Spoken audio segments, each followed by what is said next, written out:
안녕하세요. 오늘은 흩어져 있던 점들을 이어서 자신만의 특별한 길을 만들어낸 한 사람의 여정을 따라가 보려고 합니다.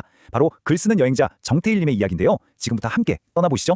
우연처럼 보였던 점들이 선이 되고 선은 면이 되어 그의 인생 이야기를 만들어냈습니다. 네, 이 문장 하나가 오늘 이야기의 모든 걸 말해주는 것 같아요. 전혀 상관없어 보이던 경험들이 과연 어떻게 하나의 의미 있는 그림으로 완성되는지 그 과정을 한번 같이 따라가 보겠습니다. 자, 첫 번째 이야기입니다. 나의 길을 열다. 때는 1998년으로 거슬러 올라가는데요. 정태일님의 인생 전체를 뒤바꾼 아주 중요한 선택의 순간이었습니다. 누구나 한 번쯤은 이런 고민하잖아요. 안정적인 길을 갈까? 아니면 가슴이 시키는 일을 할까? 그 역시 그랬습니다. 안정적으로 보이는 경영학의 숫자와 마음이 자꾸만 끌리는 국문학의 이야기 사이에서 말이죠. 결국 그의 선택은 이야기였습니다. 서울시립대학교에서 국문학으로 전공을 바꾸면서 인생의 첫 번째 점을 찍게 된 거죠. 근데 국문학과에 갔다고 해서 바로 이거다 하고 길이 보였던 건 아니에요. 오히려 더 막막했을 수도 있죠. 그래서 그는 시동아리, 소설 창작, 심지어 시트콤 작가 학원까지 정말 다양한 글의 세계를 탐험하면서 자신만의 목소리를 찾기 위해 부단히 애썼습니다. 여기서 정말 재미있는 점이 나와요. 전혀 예상치 못한 곳에서 글쓰기의 힘을 배우게 되거든요. 바로 군대, 그것도 ROTC 소대장 시절이 글쓰기 훈련소가 될 줄 누가 알았겠어요. 매일 아침 조국 기도문을 쓰면서 잘 짜인 글로 사람들의 마음을 움직이는 힘을 단련했던 겁니다.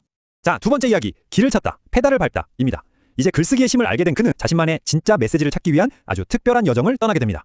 3,500km. 와, 이게 어느 정도냐면요. 64일 동안 유럽 대륙을 오직 자전거 하나로 횡단한 거리입니다. 정말 내가 글로 먹고 살 수 있을까? 이 질문에 대한 답을 찾기 위해 말 그대로 온몸으로 부딪혔던 거죠. 그래서 고된 여정의 끝에서 그가 내린 결론은 아주 명확했어요. 그래, 나는 글 쓰고 말하는 걸 정말 좋아하는구나. 이걸로 먹고 살아야겠다.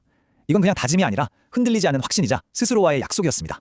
그리고 그 땀과 고민들이 그냥 사라진 게 아니죠. 고스란히 한 권의 책으로 탄생합니다. 바로 그의 첫 책, 바이시클 다이어리인데요.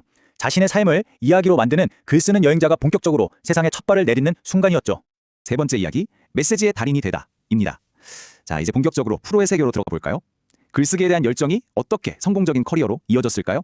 포스코 퓨처엠에서 홍보의 기본기를 다지고 삼양홀딩스에서는 더 큰 그림, 그러니까 통합 커뮤니케이션 전략을 짜게 됩니다. 그리고 마침내 한국전력에서는 CEO의 메시지를 직접 쓰는 자리까지 오르게 되죠. 이건 그냥 회사로 옮긴 게 아니라 메시지의 무게와 책임감이 점점 더 커지는 성장의 과정이었어요.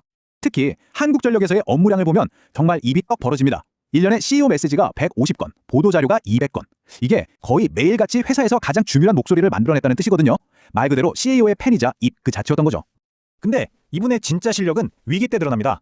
전기요금을 올려야 합니다. 이 민감한 이야기를 어떻게 풀었을까요? 콩보다 싼 두부라는 진짜 기가 막힌 비유를 들고 나옵니다. 와, 이거 듣는 순간 딱 이해되지 않나요? 복잡한 문제를 누구나 공감할 수 있는 언어로 바꾸는 능력. 이게 바로 그의 전문성이었습니다. 자, 마지막 이야기입니다. 정태일, 글 쓰는 여행자. 이제 회사의 목소리가 아니라 자기 자신의 목소리를 내기 시작합니다. 단순한 실무 전문가를 넘어서 한 분야의 생각과 방향을 제시하는 사람으로 거듭나는 거죠. 아니, 그렇게 바쁘게 일하면서도 글쓰기를 멈추지 않았다는 게 정말 대단하지 않나요?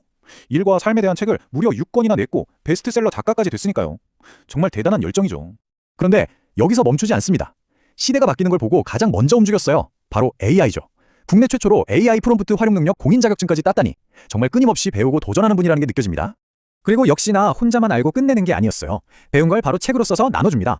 업무 시간을 반으로 줄이는 챗 GPT 글쓰기를 통해서 새로운 시대의 글쓰기 안내자 역할을 톡톡히 하고 있는 거죠.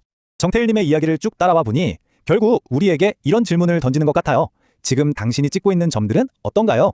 어쩌면 지금은 그냥 흩어져 있는 것처럼 보이는 그 점들이 나중에 돌아보면 정말 근사한 하나의 그림, 여러분만의 멋진 이야기를 만들고 있을지도 모릅니다.